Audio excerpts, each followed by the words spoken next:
Hello and welcome. Today we're going to be talking about tangent planes and linear approximation. So in the previous video we talked about using partial derivatives to create tangent planes, and the idea was the following. If you're given some function z equals f of x comma y, if I want to find the tangent, and then you have a point of interest, so x naught, y naught, the idea is basically that z is approximately equal to f of x naught, y naught, plus the partial derivative of f of x at the point of interest times x minus x naught, plus the partial derivative of f with respect to y evaluated at our point times y minus y naught. Okay. So the idea here is, of course, we have the value at the point, okay? And you can think of this as basically correction factors.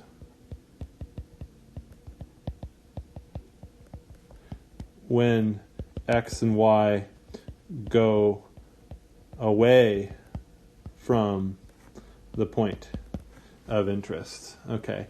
And the idea is, of course, that that linear equations, they're easy. They're easy to handle. They're easy to use. They're the opposite of nonlinear, and so therefore they can be calculated really simply. So what we mean is, instead of if I have some other point, if I have some other point, we'll call it x1, y1, that is near our initial point. The idea here being that basically the x1 minus x naught, that's equal to delta x, and y1 minus y naught, that's equal to delta y, all right? And these are small. Okay, if they are small, then what we can say is, we can say that we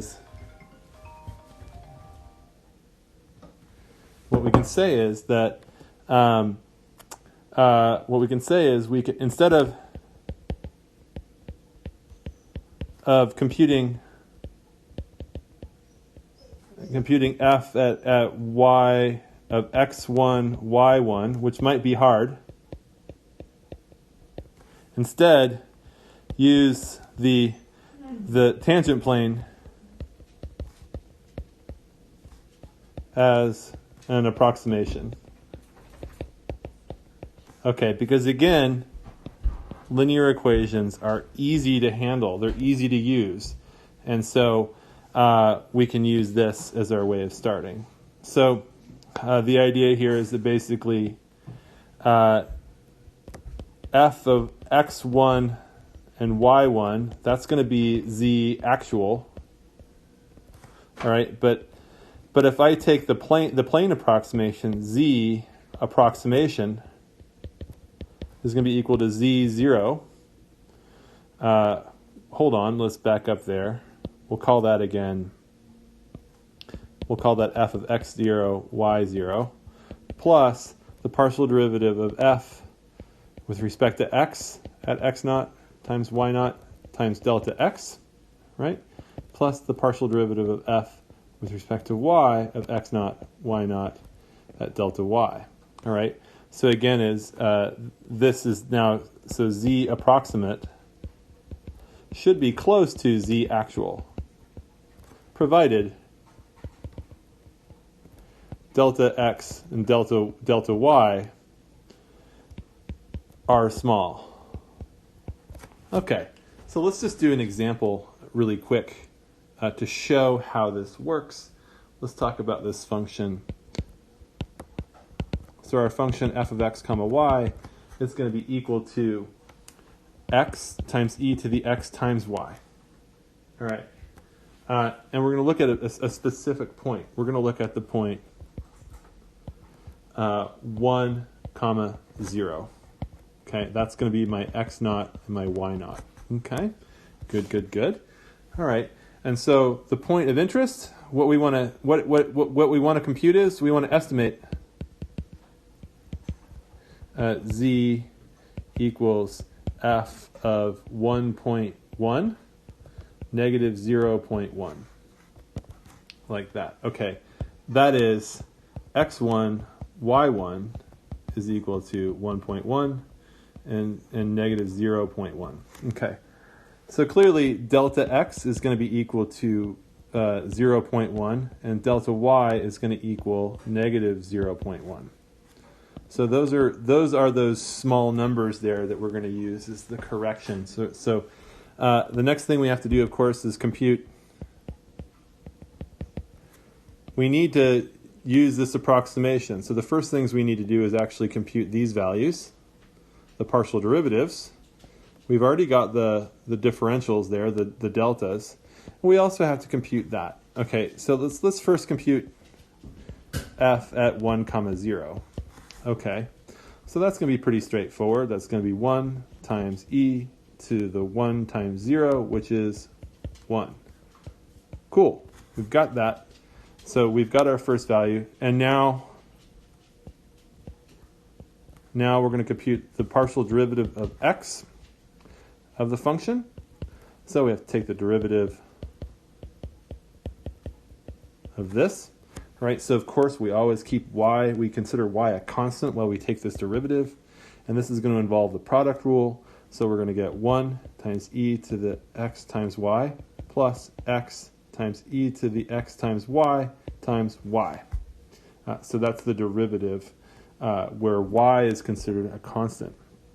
All right, so now what we have to do is evaluate this at 1, 0, and then we're going to get 1 times e to the 1 times 0 plus 1 times e to the 1 times 0 times 0. That will equal 1 right there. All right, and now finally we have to compute f, the derivative with respect to y. Right, so now x is considered a constant. We have to take the derivative with respect to y. So x, again, think of it as just some fixed number. And we take the derivative of e to the x times y. And that gives us an x out there. So that'll be x squared e to the x y. And now, of course, we have to evaluate the derivative at 1, 0. And that gets us a 1 e to the 1 times 0, which is equal to 1 again. All right, so we have all our values there. We have 1, and we have 1. Those are all our values. So let's now finish this one up. So our z approximate is going to be 1, and we're getting that from here, okay, plus 1 times 0.1. Okay, so in this case,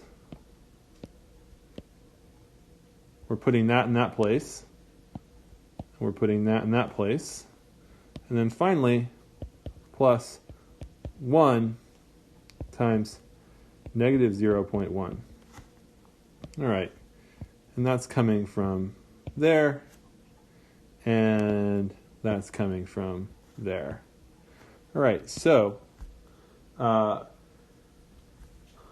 what we're seeing here is that we are saying that the estimate is actually 1 for this particular case. So that's an example of how we can use linear approximation to do this work. Okay, so we found this estimate here. We could do this for many other things. This is just one simple example of how to use linear approximations. Again, it is really about knowing the formula. It's really about knowing this formula here, and I'll box this one up right here in blue. It's knowing this formula and knowing how to compute all the components. Okay? And we're using that to create an approximation. Okay? And this is used all the time in applied mathematics and engineering and science. so often nonlinear functions can be very difficult to handle. However, what we like to do is transform them to a linear approximation where they can be much more easy to compute. I can't tell you how often this is used in a lot of really important calculations. So we'll let that stand for now, and I'll see you in the next video where we'll do more examples.